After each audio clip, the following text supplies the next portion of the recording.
Ryan never planned on overhearing anything. Truthfully, he had just ducked into his favorite tucked-away cafe, an oasis of soft jazz, leather armchairs that seemed to embrace you, and a quiet hum that made it the perfect hideaway for anyone who cherished solitude over chit-chat.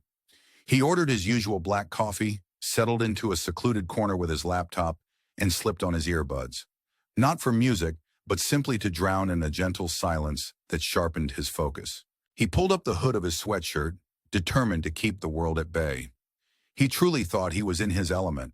Then out of nowhere, a familiar high-pitched chuckle sliced through his bubble of concentration. Ryan froze mid-sip, startled by the laugh that seemed capable of jolting anyone from their dreams. It was Laura, his fiancée, sitting just behind him, hidden in the shadow of a massive leather sofa.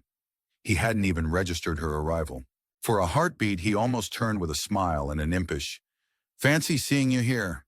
But then a voice, unmistakable and biting, invoked his name. "You're really going through with it?" it said, followed by a cascade of giggles, bouncing like loose ping-pong balls off the cafe walls. Melissa, Laura's ever-energetic sidekick. Ryan's brow knitted in confusion. Going through with what? He wondered silently, as Laura continued her barrage of words. You should have seen his face over the honeymoon. He's all this, all that, like he's on some Bollywood escapade. Meanwhile, I'm picturing myself riding off into the sunset on Brian's motorcycle. Her tone dripped with amusement and something troublingly sweet. Brian? Motorcycle? Ryan repeated mentally, feeling an all-too-familiar pit churn inside him. His grip tightened around the warm coffee mug, his focus razor-sharp, even though every word felt like a punch to the gut. As the conversation unfolded, Emma, the cautious voice in their trio, chimed in softly. Do you really think he'd notice? He's too wrapped up in his own world, paying for everything like the perfect, clueless boyfriend. Laura's dismissive snort followed, and then she continued giddily about how Ryan, the dutiful provider, was completely oblivious, even while she plotted her own wild wedding spectacle. Her voice oscillated between playful and menacing as she detailed her plan of a dramatic "I can't" moment at the altar, punctuated by a table slap. Her words sent a shiver down Ryan's spine, leaving him to wonder if he was witnessing the unraveling of his entire future. The cafe became a stage for a warped performance as the girls laughed, shrill, almost cinematic laughter that underscored every twist in the tale. Melissa clapped her hands as if celebrating a blockbuster romance, while Laura reveled in the thought of making her scandal the talk of social media. Ryan, meanwhile, sat immobilized, his mind a cacophony of doubts and disbelief. 3 years together, and now as he listened to every word from behind his laptop screen, it felt like his life was spiraling into the plot of his own badly scripted reality show. By the time he left the cafe, his coffee had turned cold, and his anger was a simmering volcano beneath the surface. Yet he managed not to cause a scene. Instead, Ryan took a slow, deliberate sip, swallowing the bitterness as his fiancée and her conspirators carried on their reckless plan as if staging a comedy for an unseen audience.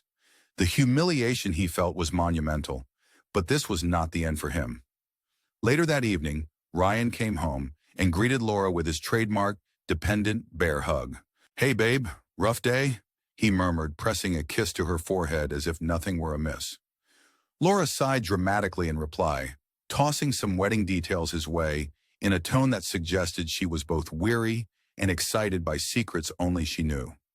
As they discussed flowers, cake, and invitations, with Ryan meticulously nodding at every design, he couldn't shake the feeling that he was merely playing the role of the perfect, clueless fiancé, a grand, glamorous facade that hid his growing realization of betrayal. After dinner, as Laura dozed off, Ryan sat by her bedside. Moving with the careful precision of someone who'd been betrayed before, he quietly reached for her phone.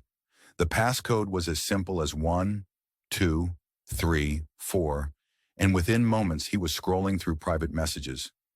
There they were, insidious texts exchanged with Melissa and the notorious Brian. Each word, each smug smiley, sent waves of anger crashing over him. Ryan felt like he was trapped in a twisted narrative, one written by a reality show producer who had lost all respect for love. In that quiet, heavy moment, Ryan made a decision. Instead of exploding in rage, he captured every damning screenshot and emailed them to himself. He returned the phone, as calm as if nothing were wrong, while inside he vowed that this wasn't the end. And for all of you watching our channel, if you love stories of grit and revenge like this, don't forget to hit subscribe and drop a like or comment as you keep up with every twist in our tale. The next day at the office, Ryan's mask of composure cracked imperceptibly. He sought out his best friend Ralph, a cybersecurity genius and confidant who had seen him through every bitter breakup and every unexpected plot twist, including that infamous vegan protein shake pyramid fiasco. "Man, you're not going to believe this mess I'm in," Ryan said as he slid into the spare chair beside Ralph. With a mix of exhaustion and cold vengeance tinting his grin, he recounted the dramatic betrayal, naming Brian as the mastermind behind this chaos. Ralph's eyes narrowed. "Brian?" he echoed, already behind his laptop as his fingers danced over the keyboard with determination. Within half an hour, Ralph uncovered enough digital dirt to fuel a wildfire. Brian had been juggling not one, but two girlfriends, drowning himself in deception. Meanwhile, text messages between Brian and Laura poured out, laden with lies and condescending quips. Ryan's stomach churned as he read every line. He wasn't just a naive partner. He felt like a walking ATM, one whose wallet was being pilfered while his love was turned into a spectacle. The revelation sparked a plan born from quiet fury and newfound resolve. Rather than destroy himself in a rage-fueled outburst, Ryan began documenting every detail, capturing each bite of evidence. With calm determination, he printed it all off, sent it to himself for safekeeping, and prepared for the ultimate showdown. Weeks later, the day of the wedding arrived. A scene straight out of a meticulously curated Pinterest board, but layered beneath all that prettiness was a ticking time bomb.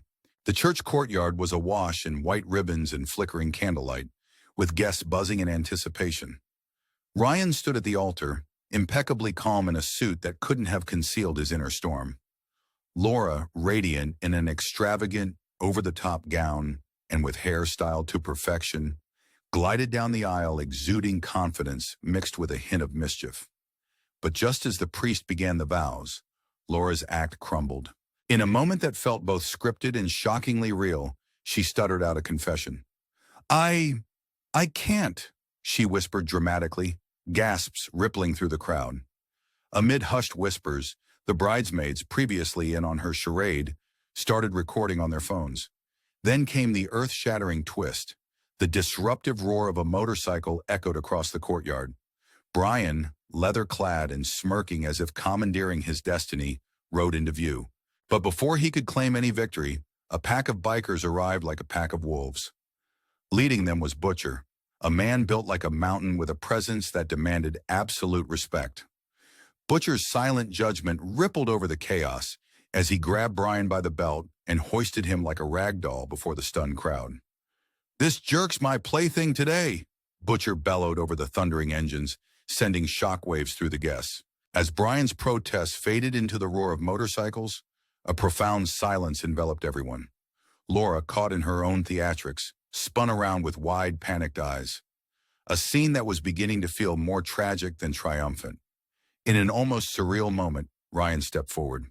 "Since we're all here, why not enjoy the show?" he said, voice calm and ice cold. With that, he produced a sleek black remote and activated a massive screen behind the altar. One by one, as the audience watched in stunned fascination, the truth unfolded in stark text. Laura's plan, her confessions, every sordid detail of her collusion with Brian laid bare for all to see. The crowd erupted into a frenzy of confusion and disbelief. Phones were raised, whispers spread like wildfire, and even a few guests could barely process the spectacle. Meanwhile, Laura's carefully constructed persona disintegrated before everyone's eyes. The gold digger with a motorcycle fetish was now a pariah. The mess escalated when messages from Kathleen, Brian's other accomplice, surfaced, leaving no doubt that this was not just a wedding gone wrong, but a public undoing. Isolated in that crushing moment, Laura's face lost all color as the full force of her betrayal hit home. Amid the chaos, Ryan declared, loud enough to cut through every murmur, "I'm calling off the wedding. No reception, no cake. Consider this an unforgettable finale. Guests scattered, some in disbelief, and others in a mix of outrage and reluctant amusement. In the midst of this mayhem, Laura lunged for Ryan, desperate to salvage her collapsing plan. "You can't do this to me," she cried, her manicured fingers grasping at his arm. Ryan met her wild gaze with a calm so unyielding it could freeze a raging volcano. "Maybe you brought this on yourself," he replied coolly before shaking off her grasp and walking away. The crowd, now part of a live drama that no one could have scripted, gradually opened up. Some clapped as Ryan passed by, affirming that, at least in that moment, justice had taken center stage. Later, as the chaos of the ruined wedding settled into whispers and stunned silence, Ryan reflected on the surreal journey. His breakup had become a social media phenomenon, the wedding that never was, a saga that amassed millions of views. Memes exploded online. When your side chick gets a side chick, and Laura's guide to epic fails flashed across screens everywhere. Brian vanished into an uncertain fate. The rumor mill speculated everything from ending up dumped in a ditch to joining a quirky book club. Meanwhile, Ryan, ever the resilient soul, decided to turn his heartbreak into liberation. A few weeks after the debacle, Ryan texted Ralph, "Pack your bags, we're heading to Bali." It was a bachelor's honeymoon, a bittersweet tribute to his newfound freedom. On a sun-soaked Bali beach, with overpriced cocktails and neon-lit memories behind him, Ryan lounged with a triumphant glint in his eye. He snapped a picture, a thriving without you aesthetic that resonated with every U.S. viewer who ever felt betrayed and hungry for redemption. As likes poured in and comments raved about king behavior, Ryan toasted to his comeback with Ralph by his side. So here's the takeaway, folks. Sometimes life throws down the gauntlet, and you have to respond with quiet strength and relentless resolve. If you enjoyed this story of betrayal, resilience, and a plot twist worthy of a Hollywood script, please subscribe to our channel and share your thoughts in the comments below. Drop a like if you believe in turning your heartbreak into victory.